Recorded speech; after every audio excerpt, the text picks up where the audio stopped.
जय हिंद दर्शकों, मैं हूं जितेंद्र दीक्षित। जितेंद्र दीक्षित स्टोरीज में आपका स्वागत है।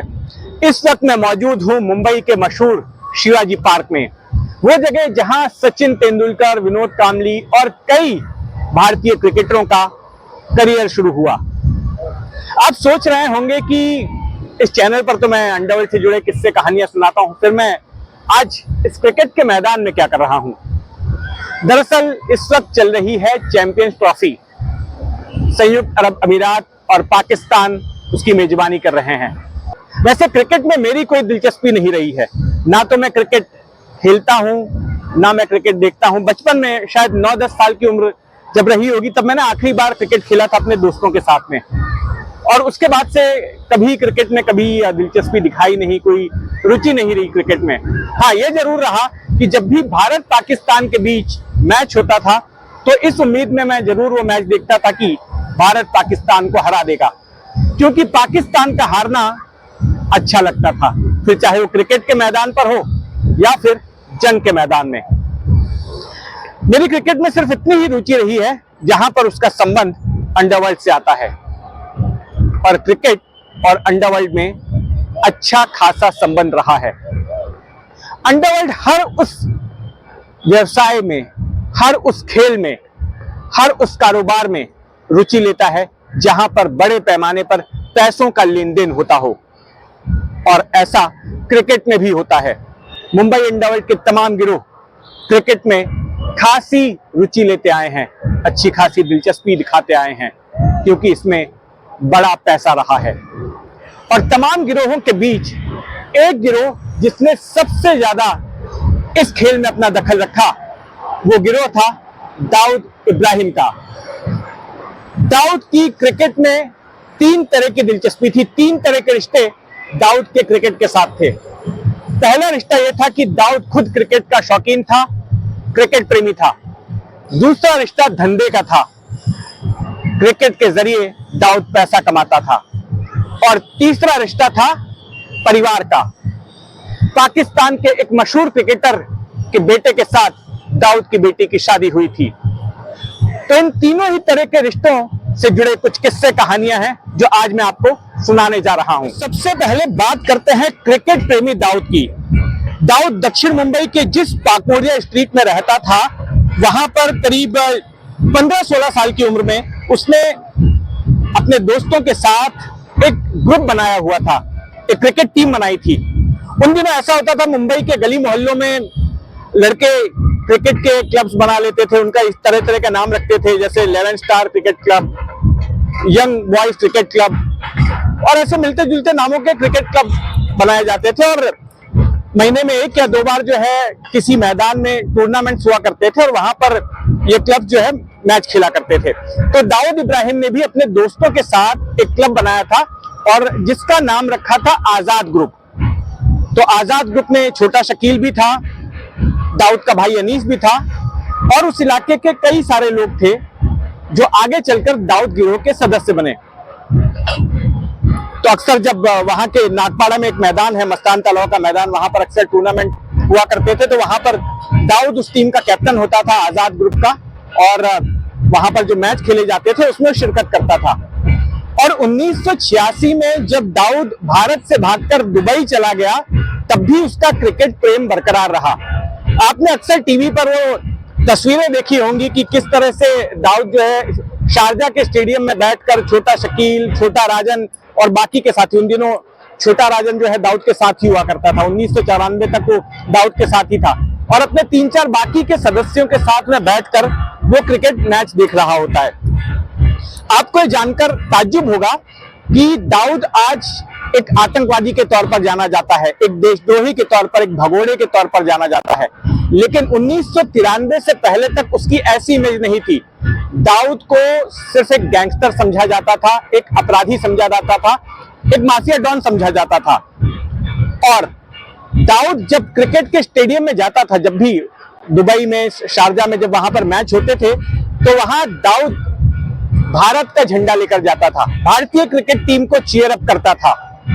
आज भले ही ये बात गले नहीं उतर रही हो, लेकिन ऐसा होता था। और एक किस्सा आपको इससे जुड़ा हुआ सुनाता हूं।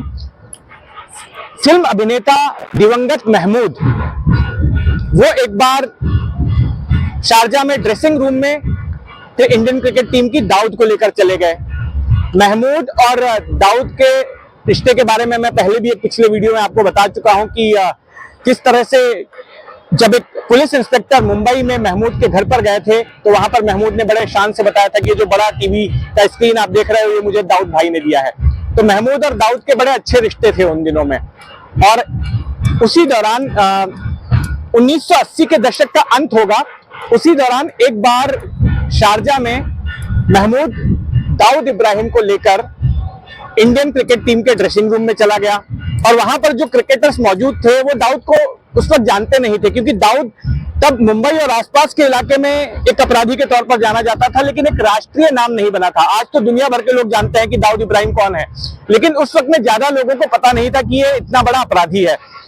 तो महमूद ने जो वहां पर क्रिकेटर्स मौजूद थे उन क्रिकेटर्स को दाऊद को इंट्रोड्यूस कराया और ये कहा कि ये दुबई के बिजनेसमैन हैं, पहले मुंबई में रहते थे अब दुबई में आ गए हैं, यहाँ पर बिजनेस करते हैं। और फिर दाऊद की तरफ से महमूद ने उनके बीच में ऐलान किया कि कल के दिन जो मैच होगा, अगर वो मैच इंडियन क्रिकेट टीम जीत जाती है तो दाऊद भाई हर क्रिकेटर को एक कार गिफ्ट में देंगे, एक टोयोटा कोरोला कार जो है उनकी तरफ से गिफ्ट में दी जाएगी। अब ये सारी बातें महमूद वहां पर कर ही रहे थे, तब तक में कपिल देव ड्रेसिंग रूम में पहुंच गए। कपिल देव उसके पहले किसी प्रेस कॉन्फ्रेंस को एड्रेस करने के लिए बाहर गए थे और वो अचानक ड्रेसिंग रूम में आते हैं और देखते हैं कि महमूद और महमूद के साथ में ये जो शख्स मौजूद है वो क्रिकेटरों से बात कर रहे हैं। तो कपिल देव एकदम से भड़क जाते हैं और वो महमूद से तो इज्जत से बात करते हैं और कहते हैं कि आप यहाँ से तशरीफ बाहर ले जाइए, आपका यहाँ पर कोई काम नहीं है, हमारा ड्रेसिंग रूम है। और फिर पूछते हैं कि ये शख्स कौन है, दाऊद की तरफ उंगली करके। तो बताते हैं कि दाऊद इब्राहिम है। कपिल देव को पता नहीं होता कि दाऊद इब्राहिम कौन है, तो सीधे दाऊद की तरफ उंगली उठाकर कहते हैं गेट आउट, निकलो यहां से, चलो बाहर जाओ, और दाऊद को बाहर भेज देते हैं। अब शायद उन्हें पता नहीं होगा कि दाऊद कितना बड़ा माफिया डॉन था, बाद में पता चला होगा। तो ये किस्सा है जो ये बताता है कि दाऊद किस तरह से क्रिकेट प्रेमी था और उसका झुकाव भारत की तरफ हुआ करता था। यहाँ पर किसी ने मुझे किस्सा सुनाया। किस्सा ऐसा है कि दाऊद अक्सर जब शारजा में क्रिकेट मैचेस हुआ करते थे तो मैच के बाद रात के वक्त दाऊद किसी 5 स्टार होटल में या फिर अपने घर व्हाइट हाउस में क्रिकेटर्स के लिए पार्टियां दिया करता था, जिसमें पाकिस्तान के भी क्रिकेटर्स आते थे, भारत के भी क्रिकेटर्स आते थे, दूसरे देशों के भी क्रिकेटर्स आते थे। और अक्सर इन पार्टियों में बॉलीवुड की हस्तियों को नाच गाने के लिए बुलाया जाता था। और ये लगभग हर क्रिकेट मैच के बाद में डी कंपनी की ओर से पार्टी दी जाती थी और कई बार ये पार्टी जो है शरद शेट्टी के 5 सितारा होटल में होती थी। शरद शेट्टी डी कंपनी का सदस्य था। साल 2004 में छोटा राजन गिरोह के शूटरों ने उसकी दुबई में हत्या कर दी थी, तो वहां पर उसकी ओर से इस तरह से पार्टियां रखी जाती थी। अब एक बार होता यह है, ये बात है करीब 80 के दशक के आखिर की, कि दाऊद इब्राहिम क्रिकेट मैच के बाद तमाम क्रिकेटरों को एक 5 सितारा होटल में पार्टी के लिए बुलाता है। अब सभी क्रिकेटर चले जाते हैं, लेकिन एक क्रिकेटर ऐसा होता है जो कि उलझन में होता है कि मैं दाऊद एक बुरा नाम है, दाऊद एक अपराधी है, अगर मैं उसकी पार्टी में जाऊंगा, किसी ने फोटो को खींच ली तो मेरा नाम खराब हो जाएगा, मेरी बदनामी होगी। तो वो असमंजस में था जाए कि नहीं जाए, और फिर आखिर में उसे लगा कि नहीं जाना चाहिए, दाऊद की पार्टी में जाएंगे तो हो सकता है नाम खराब हो जाएगा। अब होता यह है कि दाऊद की जो पार्टी होती है वो देर रात तक चलती है, और जब वो पार्टी खत्म होती है तो जितने भी मेहमान, जितने भी क्रिकेटर या फिल्मी सितारे उस पार्टी से बाहर निकल रहे होते हैं, दाऊद सबसे हाथ मिलाता है और उन्हें एक 100 ग्राम का सोने का बिस्किट गिफ्ट में देता है, सभी मेहमानों को। अब जो ये क्रिकेटर जो कि नहीं गया था, उसका एक साथी जो पार्टी में गया था, वो इसे बताता है कि अरे तुमने तो मिस कर दिया, दाऊद भाई ने देखो सबको जो है 100 ग्राम सोने का बिस्किट गिफ्ट में दिया है, तुमको नहीं मिला। तो अब ये जो क्रिकेटर है उससे बड़ा अफसोस होता है, अरे यार मुझे भी जाना चाहिए था, तो मुझे भी एक सोने का बिस्किट मिल जाता, और वो काफी दुख जताता है। रिग्रेट फील करता है। तो वो जो उसका साथी क्रिकेटर है जो पार्टी में गया था, वो ये बात दाऊद को बता देता है अगले दिन कि अरे वो आपकी पार्टी में आया नहीं, अब अफसोस जता रहा है कि अरे उसे तो मिला ही नहीं। अब होता यह है कि 2-3 दिन के बाद में अब वो क्रिकेट टीम अपने देश वापस लौट रही होती है। तो क्रिकेटरों से भरी बस दुबई के हवाई अड्डे पर पहुंचती है और एक एक करके सब क्रिकेटर उतरते हैं एयरपोर्ट के अंदर दाखिल होने के लिए। तो जैसे ही ये क्रिकेटर उतरता है जो कि दाऊद की पार्टी में नहीं गया था, वो जैसे ही उतरता है तो एक लंबा चौड़ा पठानी पहना हुआ शख्स उसके पास पहुंचता है और उसके हाथ में एक छोटा सा डिब्बा थमाता है और कहता है, ये दाऊद भाई ने भेजा है तुम्हारे लिए। जब वो क्रिकेटर उस डब्बे को खोलता है तो देखता है कि उसमें एक सोने का बिस्किट मौजूद है, 100 ग्राम सोने का बिस्किट, वैसा ही बिस्किट जैसा कि बाकी क्रिकेटरों को दिया गया था। तो ये कहानी है दाऊद और क्रिकेटरों के संबंध की। अब बात दाऊद के उस रिश्ते की जहां पर दाऊद क्रिकेट से पैसा कमाता था, क्रिकेट उसके धंधे का एक हिस्सा हुआ करता था। दरअसल डी कंपनी में, जैसा मैंने पहले बताया, कि एक सदस्य था दाऊद गिरोह का जिसका नाम था शरद शेट्टी, जो कि हॉस्पिटैलिटी बिजनेस में भी था, दाऊद के लिए 5 सितारा होटल वगैरह भी चलाता था और साथ में बैटिंग का भी कारोबार देखता था डी कंपनी के लिए। जब डी कंपनी को समझ में आया कि बड़े पैमाने पर जो है सट्टा लगाया जाता है और उसमें अच्छी खासी कमाई हो सकती है, और ये एक ऐसी कमाई थी जिसमें कि कोई खून खराबा नहीं करना पड़ता था, ना किसी को धमकी देनी पड़ती थी, ना किसी को गोली मारनी पड़ती थी, ना किसी की हत्या करनी पड़ती थी, ना किसी को अगवा करना पड़ता था। तो फिर ये कारोबार दाऊद गिरोह को जचा और कहा कि इसमें भी पैसा लगाया जा सकता है दाऊद के साथियों ने, और फिर बड़े पैमाने पर जो है डी कंपनी की ओर से बैटिंग का कारोबार शुरू हो गया। शरद शेट्टी ये पूरा काम देखता था।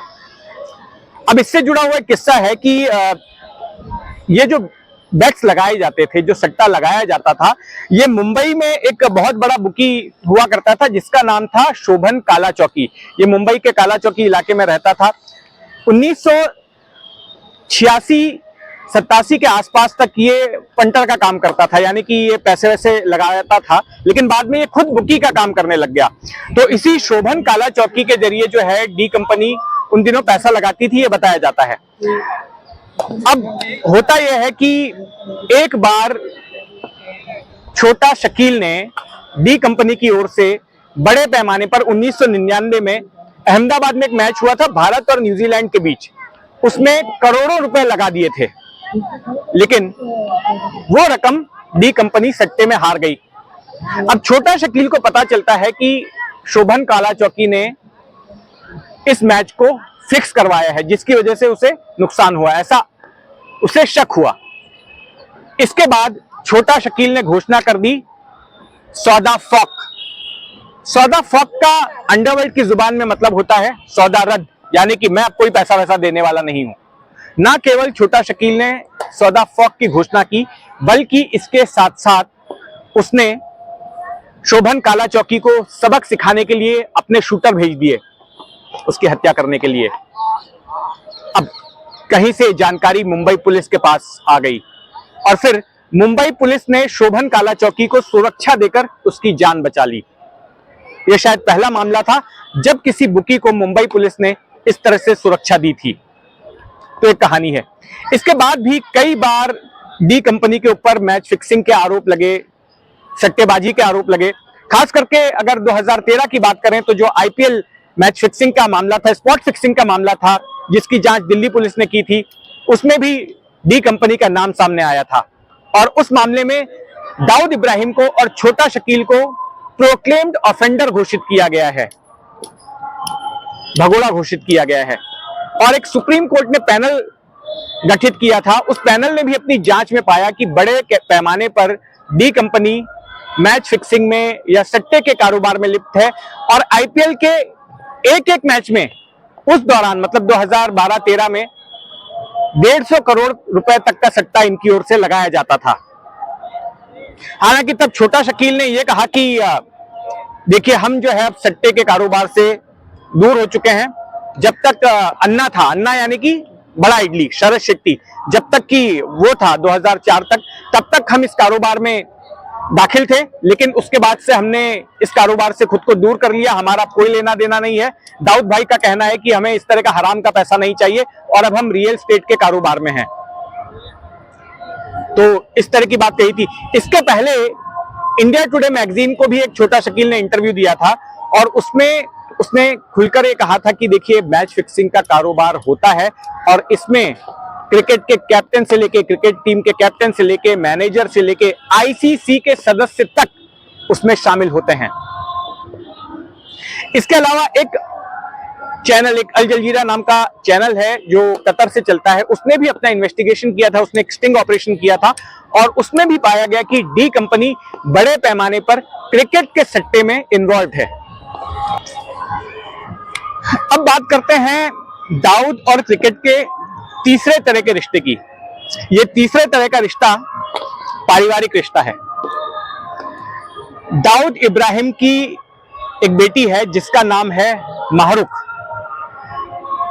उसकी शादी 23 जुलाई 2005 को जावेद मियांदाद के बेटे जुनैद के साथ हुई।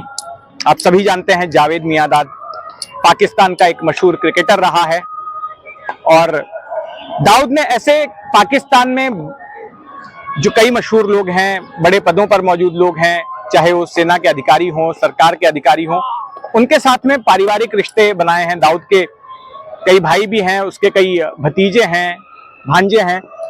तो ऐसे लोगों के साथ, अपने नाते रिश्तेदारों की शादियां जो है पाकिस्तान के प्रभावशाली लोगों के साथ में कर दाऊद ने अपनी स्थिति वहां पर मजबूत कर ली है। तो ये कहानी थी अंडरवर्ल्ड डॉन दाऊद इब्राहिम के क्रिकेट के साथ रिश्ते की।